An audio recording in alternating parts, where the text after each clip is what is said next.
It is my great honor to introduce our keynote speaker for this year's Scam Jam in Bangor. First elected to the U.S. Senate in 1996, Senator Susan Collins has earned a national reputation for working across party lines to seek consensus on our nation's most important issues. You will not find someone more committed to her work in the U.S. Senate than Susan Collins. When the snowstorm earlier this year hit Washington and most folks took a snow day, Senator Collins showed up to work. And how many senators have the distinction of never missing a vote? As the chairman, some applause up front. As the chairman of the Senate Special Committee on Aging, Senator Collins is confronting head-on the issues impacting older Americans, whether it's funding for Alzheimer's research, providing support to family caregivers, or protecting against age discrimination. She has taken a particular interest in combating scams that target seniors, making this issue one of her top priorities. Under Senator Collins' leadership, the Aging Committee maintains a fraud hotline that serves as a resource for scam victims and documents reports of fraud. Based on the data collected by the hotline, the committee recently unveiled a comprehensive anti-fraud resource guide entitled Fighting Fraud, U.S. Senate Aging Committee Identifies Top 10 Scams Targeting Our Nation's Seniors. And we're glad to be able to give all of you a copy today. The guide contains tips on ways to identify and avoid common scams, and you'll please take a look at your copy.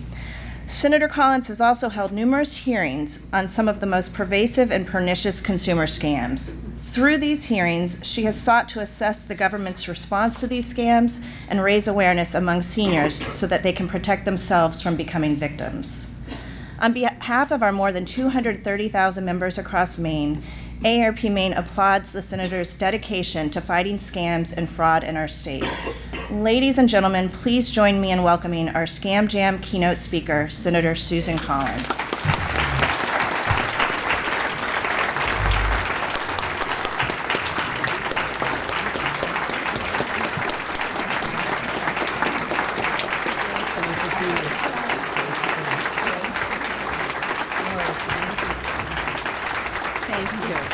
Thank you so much. Thank you so much. It's a great honor to be here with you. Is the mic working now? We're okay. Okay. Lori, thank you for, I've lost her. Thank you for that very nice introduction. I want to commend AARP for hosting this event, and particularly Lori and Rich Livingston, who's the Maine State President, and Jane for her great presentation that we just heard as well.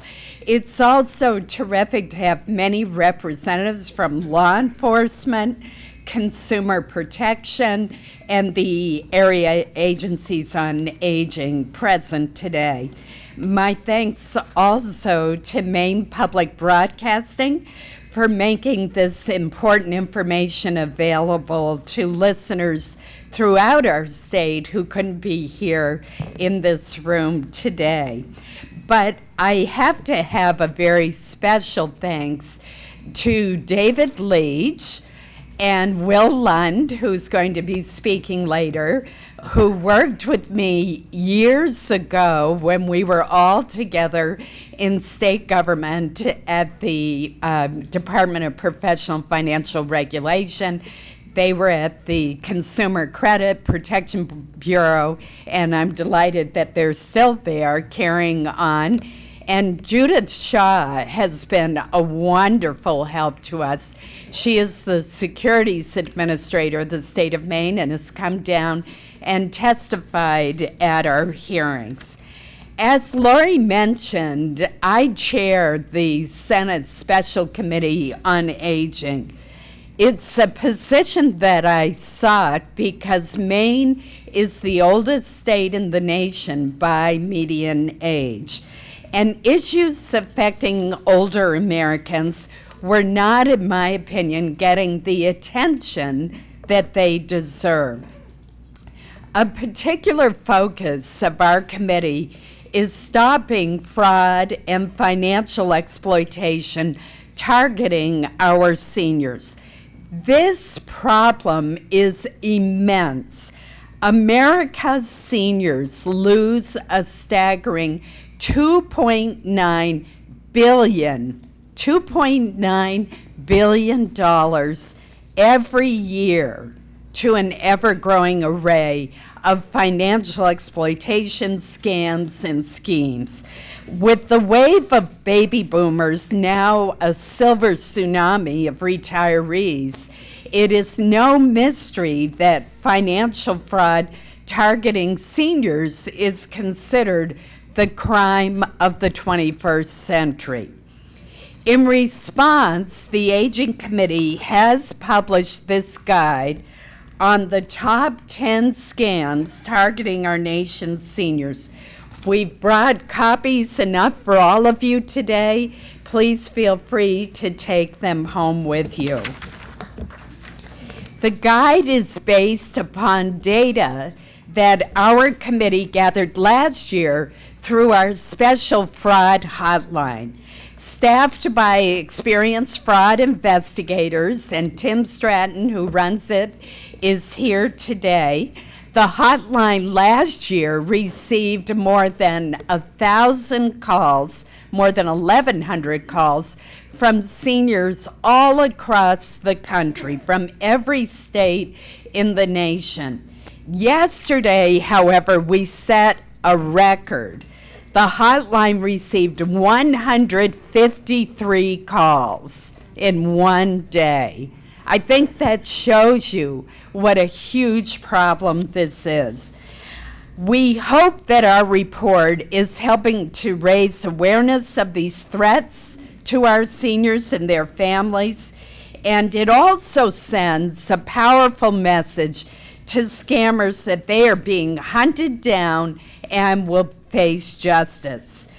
The number one complaint last year was the IRS imposter scam, in which criminals pretended to be IRS agents and they threatened victims with arrest or foreclosure on their homes by falsely claiming that veterans owe back taxes or other fees.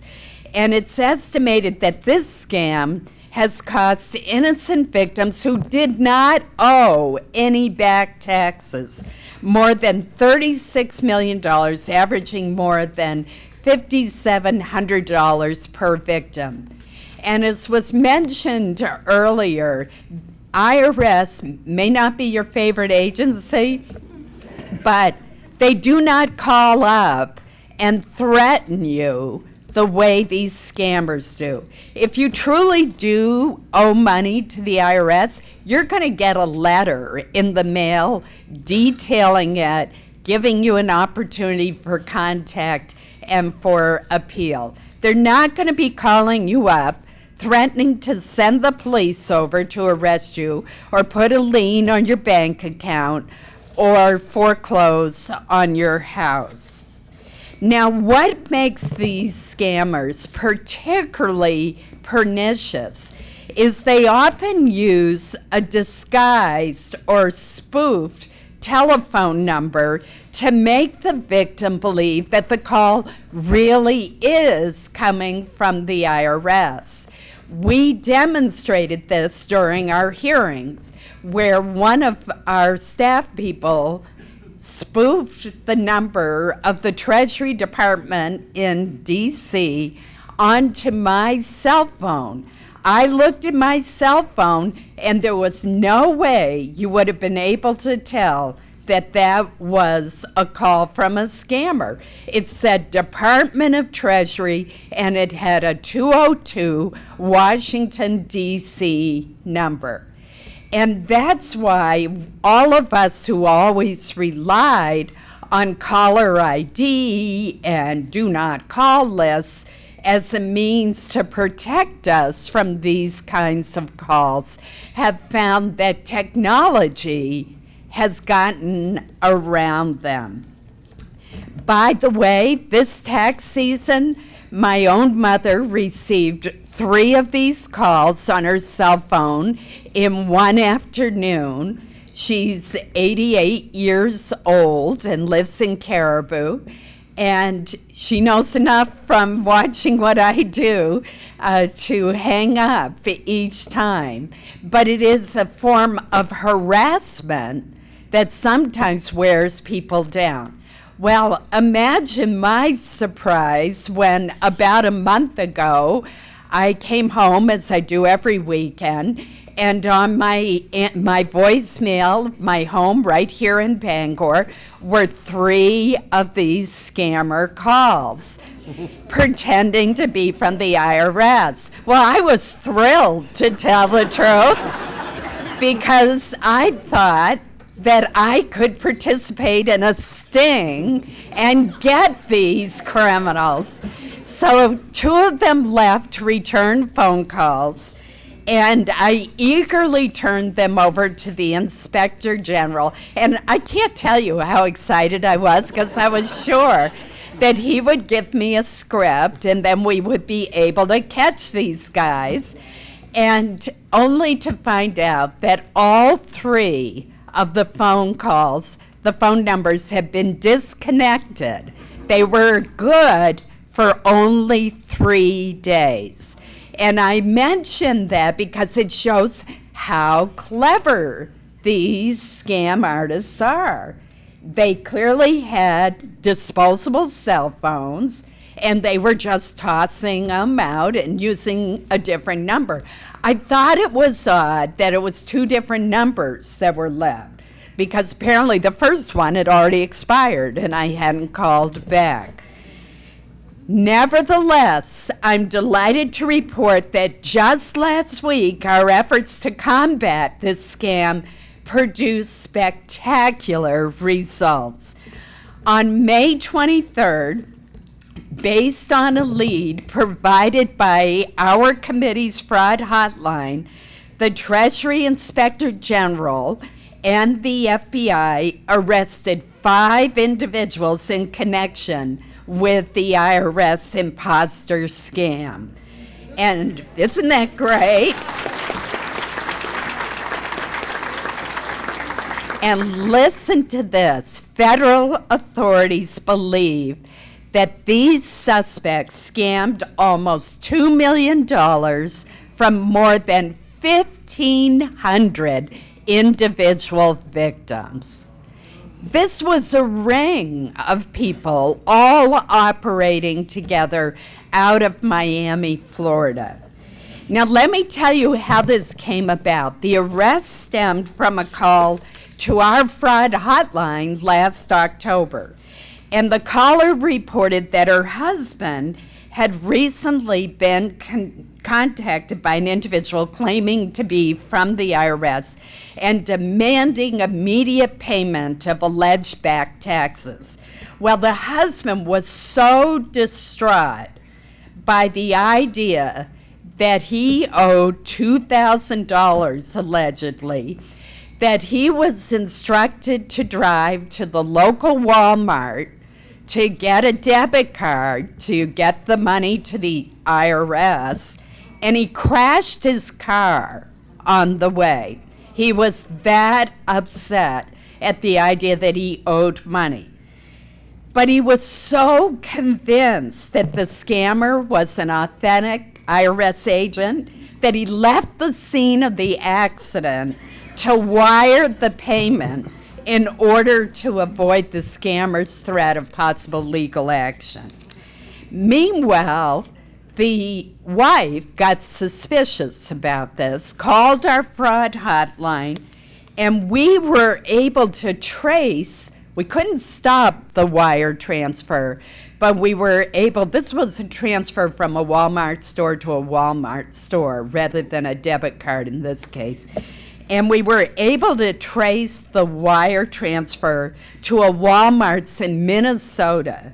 And we reported the information to the Treasury Inspector General.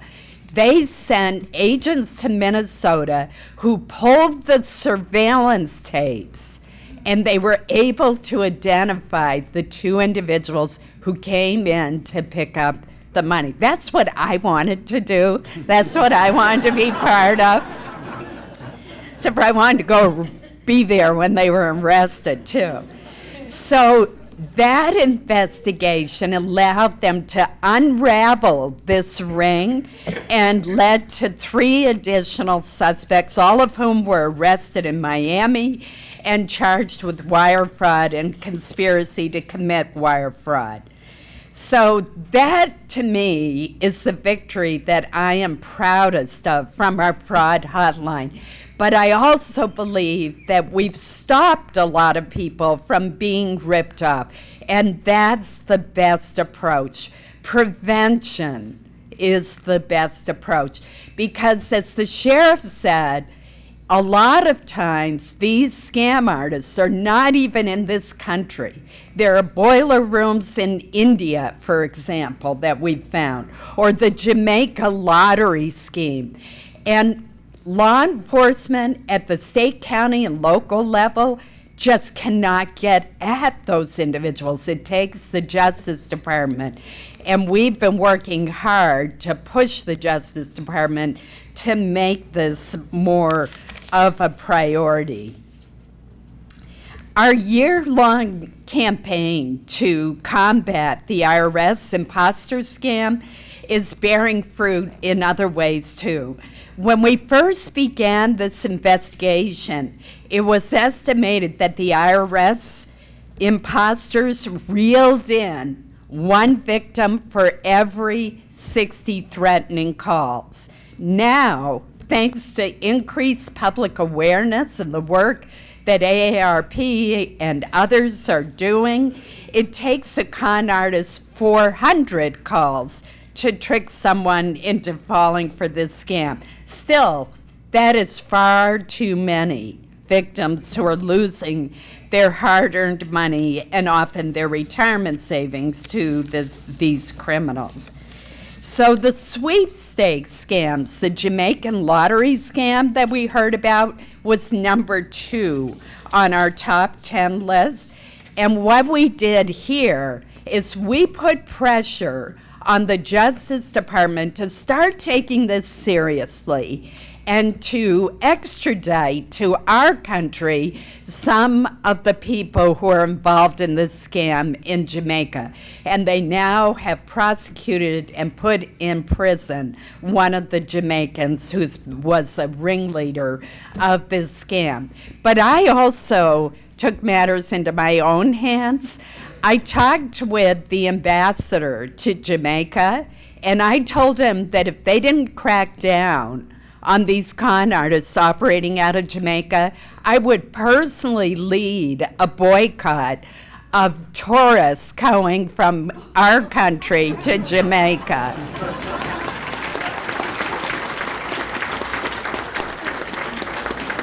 And I truly believe that was instrumental in the Jamaica legislature passing tougher laws, because if they don't get American tourists, they are in big trouble for their economy. The third most common complaint was robocalls, unwanted phone calls, usually people trying to sell you something that you don't need. And that's why we need to get the telephone companies to get this new technology out there, because the do not call list that we all used to register on doesn't work anymore. It's been overtaken by technology. Computer tech support schemes rank 4th. That's when you get a call from someone pretending to be Microsoft or Dell and telling you that you have a virus that they can fix, and you just need to pay them $250. And I worry that people like me who aren't good with computers could fall victim to that kind of scheme. But here's a worse variation of it. It's when they ask for information that allows them to get inside of your computer. And then if you do online bill paying, as I do, they can get access to all of your accounts. And so that is very pernicious as well. Identity theft, grandparent schemes, elder financial abuse, or other frauds. I want to say a word about the grandparent scheme, where the con artist calls up and tells you that your grandson or daughter has been robbed, and they pretend to be that person. And, they'll call up and say, Grammy, I'm really desperate. You'll think, well, that doesn't quite sound like Jimmy, but maybe it is Jimmy. Is that you, Jimmy? Oh, yes, this is Jimmy. That's how they'll suck you in. Well, I'll confess, about 6 years ago, I got an email from someone purporting to be my nephew, Mark. Well, it sounded just like Mark.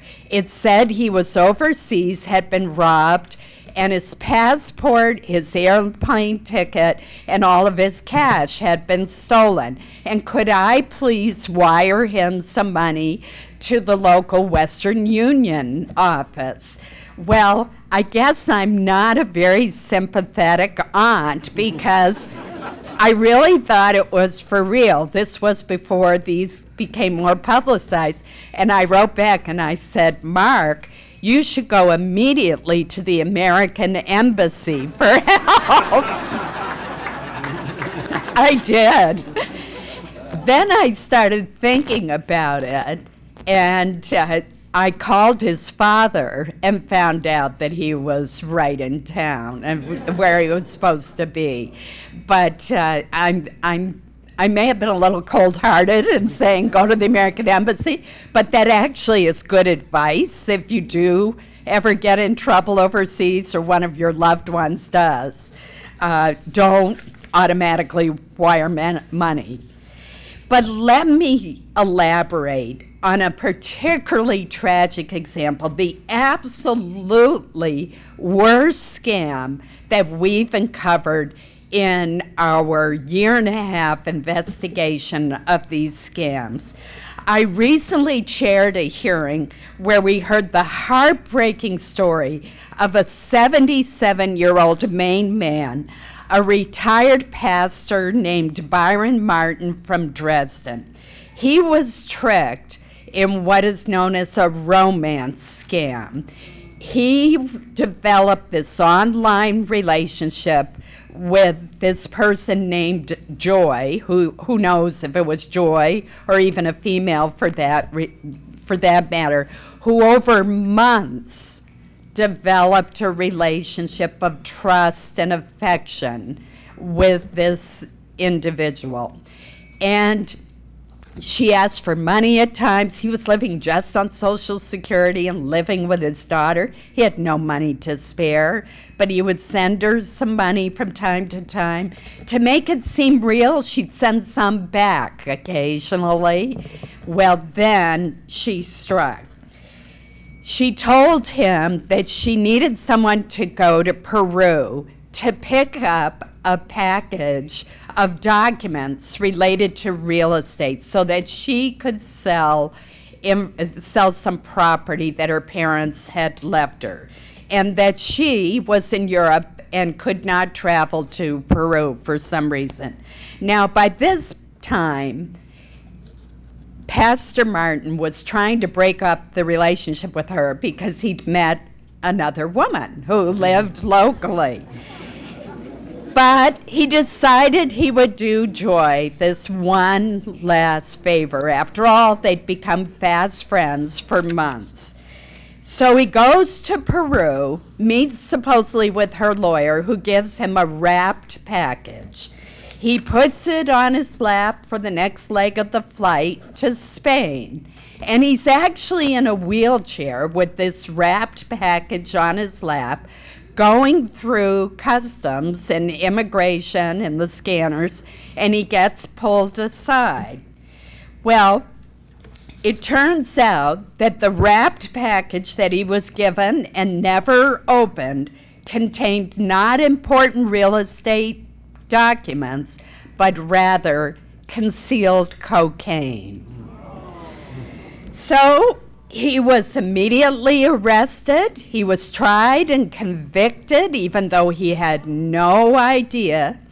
And he is now in prison in Spain, thousands of miles away from his loved ones and in poor health. And the Department of Homeland Security testified at our hearing that he's an innocent victim, but Spanish law does not require proof of intent. All they had to show was that he had smuggled illegal drugs into the country, which seems terribly unfair to me. So our committee was so outraged by this that we've written a letter to John Kerry, Secretary of State, asking him to ask the Spanish government to parole him on humanitarian grounds. He's in bad health. He needs surgery on his back, and to get him pardoned or otherwise released. And we are checking on this every week. And we do seem to be making some progress, and I am hoping we can get him released and back home. But I'll tell you what is such a tragedy here. The people who perpetrated this crime are out there free, undoubtedly tricking more people, while an innocent victim is languishing in a Spanish jail. And that is outrageous. So the people who should be in jail, and we believe this is an international drug cartel, are the perpetrators who trick unsuspecting seniors into being drug mules. So while progress has been made in countering scams, it's evident that much more work remains to be done, and new scams are cropping up all the time, as you will hear from everybody. These con artists are infinitely inventive. You close one down or alert people to another, and another variation pops up.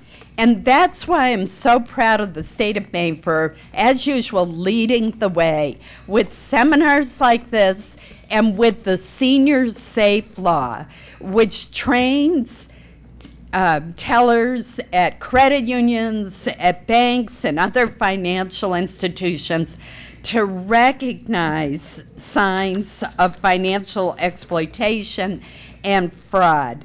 In one case, an alert credit union teller noticed an older woman had not been making her regular visits to the bank, and she was found bedridden and neglected by her alleged caregiver. In another, a bank teller noticed that an attorney writing large checks to himself from the accounts of two senior clients. That attorney is now in prison. So a critical component of the Senior Safe Law is training people, but also saying that they don't, if they report to the right authorities, they don't have to worry that they violated bank privacy laws as long as the reports are made in good faith, are based on fact, and they've been trained. So we've introduced legislation at the federal level to try to take that law nationwide. Bottom line, our parents and our grandparents have worked hard their entire lives and saved for their retirement. They should be enjoying their golden years, and they should not be targeted by criminals who want to rob them of their hard-earned savings and investments. While law enforcement, consumer protection, and aging agencies, AARP, and financial institutions have vital roles to play, an aware and informed public is our first and best line of defense. So I want to thank each and every one of you for taking the time to be here today and join in this common cause as we protect our seniors. Thank you so much. Thank you. Thank you, Senator Collins.